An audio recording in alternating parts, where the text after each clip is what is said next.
Pakistan, Gambia اور Indonesia میں بچوں کے گردوں کو نقصان اور اموات کا سبب بننے والے میٹیریل پر پابندی لگا دی گئی ہے۔ ڈریپ میں غیر معیاری تیل سے سامان کی مینوفیکچرنگ کا انکشاف ہوا۔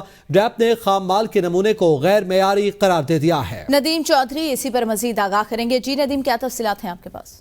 بالکل، ڈریپ نے عالمی فارمولے کو غیر معیاری قرار دے دیا ہے۔ ڈریپ نے خام مال کے نمونے کو سینٹرل ڈرگ لیبارٹری کراچی نے گلائکول گلیسرین میں استعمال ہونے والا فارمولہ غیر معیاری قرار دیا گیا۔ اس حوالے سے گیمبیا، پاکستان اور انڈونیشیا میں بچوں گردوں کو نقصان پہنچایا گیا تھا۔ گیمبیا اور انڈونیشیا میں اس میٹیریل کی وجہ سے بچوں میں اموات بھی پیدا ہوئی ہیں، اور اس حوالے سے ایک الرٹ جاری کیا گیا جس میں کہا گیا کہ ڈی جی کو زہریلے میٹابولس میں میٹابلائز کہا جاتا ہے، جو مرکزی اعصابی نظام دل کو متاثر کر سکتا ہے اور گردے کو نقصان پہنچاتا ہے، اور سینٹرل ڈرگ لیبارٹری کراچی نے اس کو غیر معیاری قرار دے دیا، جس پر ڈریپ نے اس پر مکمل پابندی عائد کر دی ہے۔ جی صحیح، بہت شکریہ ندیم آگاہ کرنے کے لیے۔